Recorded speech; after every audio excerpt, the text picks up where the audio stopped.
C'est vraiment un sujet de joie pour moi d'être parmi vous pour aborder ce deuxième chapitre de l'épître de Jacques. Et j'aimerais vous emmener avec moi quelques minutes en avant-propos dans peut-être des années assez désagréables pour vous et vos ministères. Je parle des années Covid, 2020-2022. Nous, entre 2020 et 2022, nous étions aux États-Unis où j'ai démarré un master en théologie dans une fac de théologie. Et c'était des réelles années de défis, n'est-ce pas, pour nous, pour nos programmes, pour nos églises. Et alors que nous étions aux États-Unis, on cherchait à réfléchir où est-ce que nous allions, en famille, atterrir en France suite à ces 2 années. Alors on appelait des amis à droite à gauche, des amis pasteurs, principalement du réseau FEF, pour avoir un peu une idée de s'il y a des besoins dans leur église, quel est leur programme, euh, comment est-ce qu'ils vivent l'église à la semaine, quels sont les accents théologiques qu'ils veulent mettre, est-ce qu'il y a une implantation d'église. Et quelque chose de très intéressant arrivait alors qu'on appelait nos différents amis pasteurs, alors qu'ils parlaient de leur programme sur le papier, réunion de prière une fois par semaine, groupe de maison, bourse alimentaire une fois par trimestre par exemple. Alors qu'ils parlaient de ces programmes, un phénomène étrange et nouveau a sonné comme un refrain lors de nos appels. Lors de la conversation, on avait souvent cette phrase qui arrivait, qui était du style bon, c'est notre programme sur le papier, mais avec Covid, on est en pause. On ne fait plus, malheureusement, ces réunions. Ce programme sur le papier n'est pas effectif. Alors, je jette absolument pas la pierre sur tous les fidèles pasteurs, serviteurs du Seigneur et leaders d'église qui, pendant ces temps de souffrance et difficiles, ont souvent tenu une église à bout de bras. L'illustration que j'aimerais souligner, c'est que comme un programme sur le papier qui n'est pas vécu à la semaine, c'est pareil pour une foi en Christ sur le papier qui n'est pas vécue pratiquement. Elle est inutile, elle est non agissante. Et je pense que c'est un des propos centraux de Jacques, où il nous dit, si tu as une foi sur le papier qui ne se traduit pas dans la vie de tous les jours, alors c'est une foi inutile. Jacques va un peu plus loin. Il nous dit que les œuvres en Christ produites par des disciples sont uniques au christianisme et même uniques dans ce monde. Pourquoi? Parce que qu'est-ce qui est motivateur dans les œuvres que l'on produit? C'est la croix, c'est la grâce, c'est le fait que Dieu en personne s'est livré pour nous et nos œuvres doivent se démarquer du monde. Alors ce matin, pendant les quelques minutes qui restent, j'aimerais d'abord planter le décor avec vous de cette épître. En deuxième point, j'aimerais voir c'est quoi une foi inutile? Et troisièmement, voir en quoi une foi est utile, est agissante. Et on finira avec des questions pratiques de quelques pistes pour nous avoir une foi agissante ensemble dans nos vies, dans nos églises, dans nos familles. Allez, plantons le décor ensemble. Ce passage de Jacques chapitre 2 a fait couler beaucoup d'encre au travers des générations et de l'histoire de l'Église. Nous sommes fièrement issus de la Réforme, et la relation entre la foi et les œuvres était centrale à une bonne compréhension d'une foi qui sauve à l'époque de la Réforme, et elle doit l'être aussi aujourd'hui. Si on pense au Concile de Trent, la 6e session s'appuie largement sur ce texte de Jacques chapitre 2, à partir du verset 14 à 26, pour contrer les fondements mêmes d'un salut par grâce, pour contrer la réforme. Et donc on voit que ce passage-là peut nous mener vers différentes compréhensions. Alors comment bien comprendre pour vivre en disciple de Christ? Nous voulons venir vers ce texte, nous soumettre avec joie, l'étudier grâce à l'Esprit et voir comment il s'applique à nous. C'est vrai que le temps me manque pour voir le verset 1 au verset 13, donc on va se centrer du verset 14 au verset 26 en faisant quelques petits rappels à ce qui se passe au verset 1 à 13. Une foi inutile. Une foi inutile. Jacques nous dit que la foi inutile, elle est morte et elle est démoniaque. Une foi inutile est morte et elle est démoniaque. Elle est morte, elle ne produit pas d'œuvre. Et pour parler d'une foi inutile et morte, Jacques, donc le frère biologique de Jésus, introduit une illustration. Vous la voyez au verset 15. Au verset 15, une illustration est introduite. Et là, Jacques, il dit, imaginez 2 petites secondes avec moi. Allez, petit aparté. Imaginez 2 petites minutes. Et cette illustration, elle est précédée par une question rhétorique. Et dans le texte en grec, la question rhétorique attend une réponse négative. Donc en fait, ça fait réagir les gens. Au verset 14, quand Jacques il dit « Mes frères, que sert-il à quelqu'un de dire qu'il a la foi s'il n'a pas les œuvres? Cette foi peut-elle le sauver ?» Bien sûr que non. Bien sûr que non. Et donc il introduit cette illustration. Voici son illustration au verset 15. « Si un frère ou une sœur sont nus et manquent de nourriture chaque jour, et que l'un d'entre vous leur dise « Mais allez en paix, chauffez-vous !» et que vous ne leur donniez pas ce qui est nécessaire au corps, à quoi cela sert-il? Une version moderne de cette illustration pourrait être je suis végétarien qui mange de la viande, je suis écolo non pratiquant, je suis pro-life qui encourage l'avortement. En fait, Jacques veut nous dire c'est un non-sens. Et au verset 17, il pose le constat, la foi sans œuvre est morte. La foi sans œuvre est morte. Et là, il y a une objection au verset 18. Objection possible, donc Jacques répond à cette objection et il dit certains ont la foi et d'autres ont les œuvres. En gros, Jacques, doucement, hein, pas obligé d'être si uniforme dans la vie, chacun a sa part, t'es trop radical, Jacques. Et Jacques répond je vais te montrer la foi par mes œuvres. Et ça, c'est un des enseignements centraux que Jacques veut mettre en lumière, c'est qu'il y a un lien direct entre ce que nous croyons et ce que nous faisons. L'orthodoxie, croire les bonnes choses, la saine doctrine, et l'orthopraxie, faire les bonnes choses. Une foi ne peut pas être morte si elle croit les bonnes choses. Elle ne peut pas être morte si elle croit les bonnes choses. Et aujourd'hui, si je regarde ma vie, la manière dont j'opère dans ce monde, dans la manière dont je veux servir les frères et sœurs à l'église locale, tout ce que je fais émane d'une conviction, consciente ou non consciente. Et lorsque je réalise dans mon cœur que j'ai un souci de tempérament, une mauvaise habitude, un comportement défaillant, ceci émane d'une mauvaise croyance. Ou peut-être je cherche le plaisir en autre chose, ou je cherche à placer mon identité dans mon église. Et ce qui émerge des mauvaises actions. Et vice-versa, lorsque je crois mal ou que je mets les mauvais accents sur les mauvaises choses, il en ressort souvent des mauvaises actions. Donc on voit qu'une foi inutile, elle est morte. Et il va un petit peu plus loin, Jacques. Il dit une foi inutile, elle est démoniaque. Un accord intellectuel à la foi chrétienne n'est pas suffisant. Regardez avec moi, au verset 19, cet argument un peu ultime. Tu crois qu'il n'y a qu'un seul Dieu? Tu fais bien. Les démons le croient aussi et ils tremblent. En fait, le tu fais bien est un peu sarcastique. Hein. Bravo, super, c'est bien si tu crois qu'il y a un cas. C'est bien si tu es d'accord intellectuellement. Et ce qui est frappant dans ce comparatif avec la foi démoniaque est la chose suivante. La foi des démons fait mieux que la foi morte. Je répète, la foi des démons est mieux qu'une foi morte. Pourquoi? Parce qu'en quelque sorte, la foi des démons, elle est agissante, elle répond. Elle répond par la peur, il tremble. Quant à elle, une fois morte, n'est pas agissante du tout, elle est indifférente et elle passe son chemin. Attention, je ne dis pas qu'une foi de démon sauve, je dis juste qu'elle réagit. Et la marche avec Christ qui ne fait pas de pas ne marche pas. La marche avec Christ qui ne fait pas de pas ne marche pas.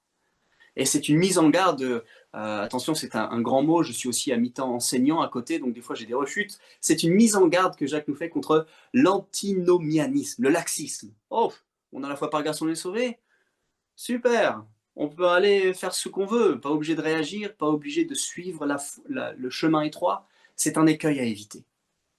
La foi morte, la foi inutile, pardon, elle est morte, elle est démoniaque, mais il y a aussi quelque chose qui est sous-jacent dans ce texte, pour terminer ce premier point. La foi morte est aussi une foi de religiosité, où mes œuvres comptent, où nous croyons que nos œuvres comptent dans la balance. Et c'est un autre écueil. Si d'un côté il y a le laxisme comme écueil, il y a un autre écueil, c'est le légalisme. Et je pense que ce texte doit aborder rapidement cet écueil-là pour que nous comprenions bien la révélation divine. Parce qu'une mauvaise lecture de ce texte pourrait nous faire croire et nous faire penser que, attention, hein, fais vite, fais des œuvres là, fais des œuvres. Et ça compte dans ton salut. Ça causera Dieu à t'aimer plus. Et ce n'est pas le cas.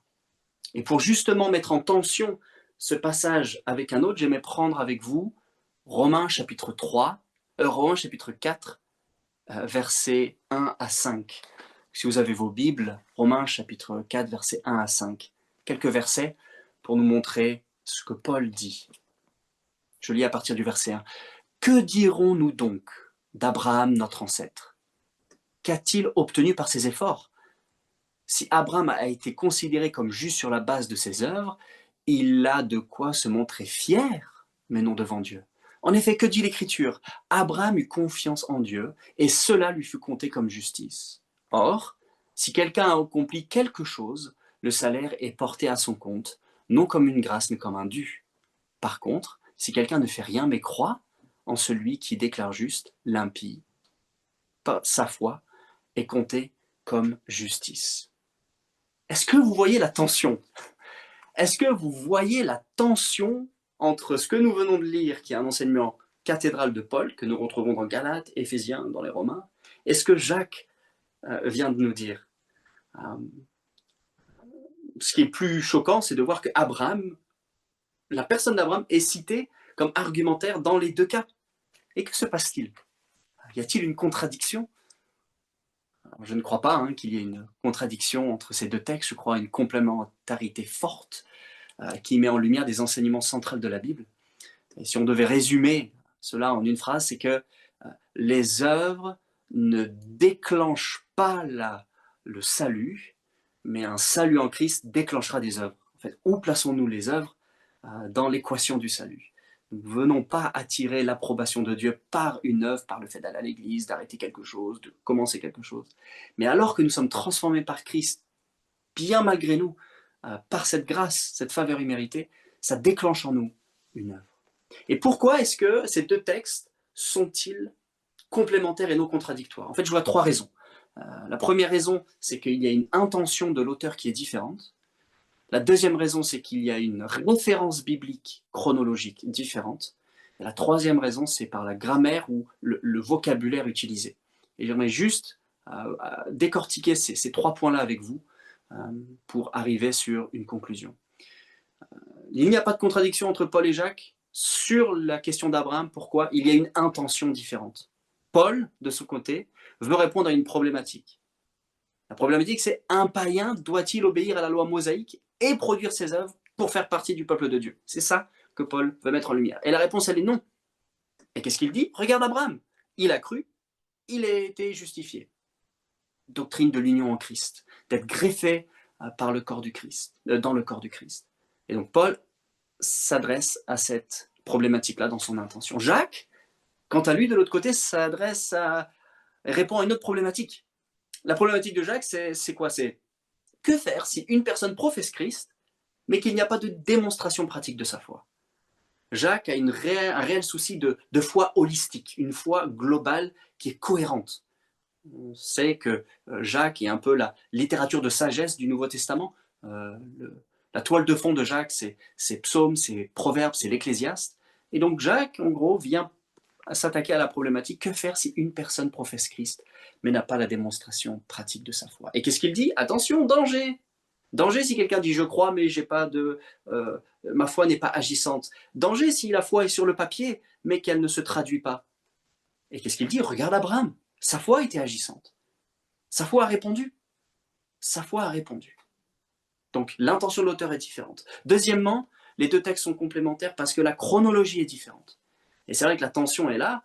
Paul utilise Abraham, Jacques utilise Abraham, on a l'impression qu'ils disent des choses différentes. Mais attention, Paul fait référence à Genèse 15, Jacques fait référence à Genèse 22. Paul dit, voilà comment la foi a été déclenchée. La foi a été déclenchée comme une grâce. Alors que Jacques, lui, fait référence à Genèse 22. La foi a été démontrée. À un moment donné, elle s'est mise en marche avec Isaac sur l'autel. Et Luther l'a bien dit, la foi seule sauve, mais cette foi ne vient jamais seule.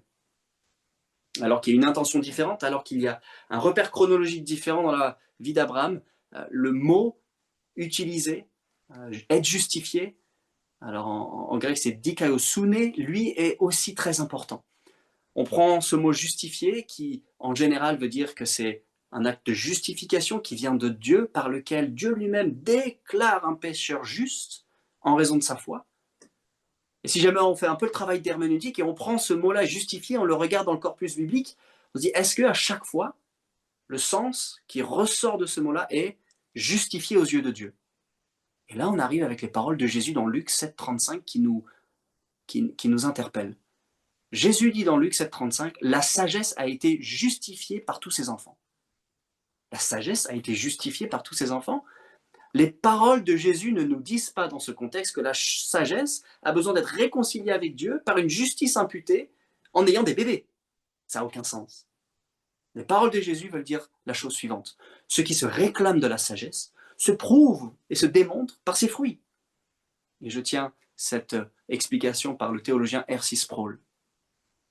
Et donc, Jacques nous dit, la foi véritable se prouve par les œuvres, se justifie par les œuvres. Et la bonne interaction entre la foi et les œuvres est la suivante. Les œuvres ne causent pas, ne déclenchent pas le salut, mais le salut cause et déclenche des œuvres. Et si ce n'est pas le cas, la foi est donc morte, inutile, démoniaque. Et on avance, et on termine sur le deuxième point. La foi est vivante, et là on est du verset 21 au verset 26. Les bonnes œuvres qui émanent d'une confiance en Dieu ont deux aspects. La première aspect, c'est que c'est une foi qui agit. La foi, elle répond, elle se met en marche. Et deuxièmement, la foi n'est pas parfaite, elle n'est pas linéaire. La foi agit, mais elle n'est pas parfaite, elle n'est pas linéaire. Regardons le texte. Une foi par les œuvres, une foi est prouvée par les œuvres. Et si on regarde Abraham et Rahab, les deux exemples cités, c'est une foi qui a coûté, n'est-ce pas? C'est une foi qui a coûté. Et une foi agit, une foi nous coûte, c'est une question que je me pose. Quelle bonne pratique ou habitude devrait être là dans ma vie qui me coûte dans mon ministère? Pour faire le lien entre l'orthodoxie et l'orthopraxie, la foi et les œuvres, une foi véritable produit des œuvres que seule la foi en Christ peut produire. Le monde peut falsifier et copier les œuvres, mais elle n'arrivera pas à produire les mêmes œuvres. Pourquoi? Pas parce que nous sommes exceptionnels, parce que Christ est notre réservoir. Prenons des exemples concrets. La bonne œuvre de l'amour du prochain, comme Christ le veut, ne peut être possible si l'évangile n'est pas cru. La bonne œuvre de l'amour sacrificiel dans un couple ne peut pas se vivre s'il n'y a pas le réservoir de Christ en dessous. La bonne œuvre de la gestion d'une église ne peut se vivre si elle ne puise pas sa force en Christ. Et le danger, c'est que si nous croyons l'inverse de ces trois choses-là, nous croyons à la religiosité, faire des œuvres sans Christ. Et les questions de société n'y échappent pas. Nous devons réaliser la beauté des bonnes œuvres en Christ. Et alors que je parle des bonnes œuvres, de ce que nous pouvons faire, ce matin, il y a peut-être deux catégories de personnes. Ceux qui sont dépassés par les bonnes choses à faire avec cette rentrée, avec le programme d'église qui ne se met pas en marche, avec des soucis qui ont encore peut-être apparu ce matin en ouvrant ces emails. Peut-être vous vous sentez dépassé, votre pression artérielle augmente juste à l'idée de faire et agir. Et certains d'entre nous sont peut-être indifférents des choses à faire, peut-être aigris vis-à-vis de notre Église, de notre conseil d'Église, de nos anciens, de peut-être certains membres. Ce matin, prenons individuellement ce que l'Esprit nous dit et que le perfectionnisme ne nous bloque pas de la mise en pratique de notre foi. Si on regarde la manière dont Jésus encapsule cette foi pratique, c'est souvent dans l'amour du prochain.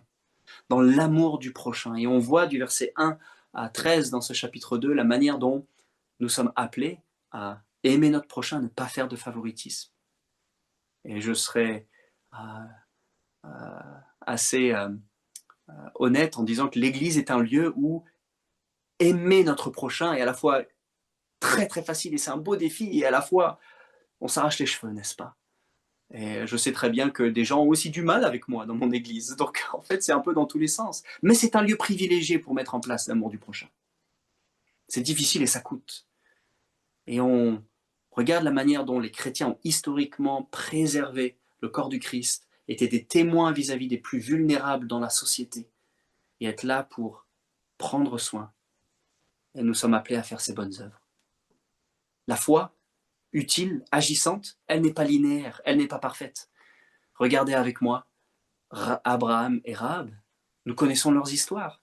Nous savons à quel point leur vie fut en dents de scie. peut-être même choquante. Mais la foi agissante n'est pas parfaite, elle n'est pas forcément linéaire. Abraham et Rahab ont été crédités comme justes et ils ont agi. Et exactement, ils sont aujourd'hui de ceux qui sont des exemples. La foi est bien véritable pour ces deux personnages. Nous sommes appelés, chers amis, pour conclure, frères et sœurs, à faire attention à une foi inutile. Elle est morte, elle est démoniaque, et attention à la foi transactionnelle. Je suis quitte avec Dieu en faisant des choses et il est moins en colère maintenant. C'est que par le sang de l'agneau que la colère de Dieu fut apaisée. Nous sommes revêtus de sa justice par la foi. Et nous sommes appelés à marcher dans cette foi utile, cette foi qui agit, cette foi qui répond, cette foi qui s'inscrit aussi dans la tradition de l'histoire de l'Église depuis 2000 ans, où nous voyons quels accents ont été placés dans la société vis-à-vis de la famille, vis-à-vis de la protection des enfants, la fidélité dans le couple. Et c'est une foi qui est en progrès. Elle est non linéaire.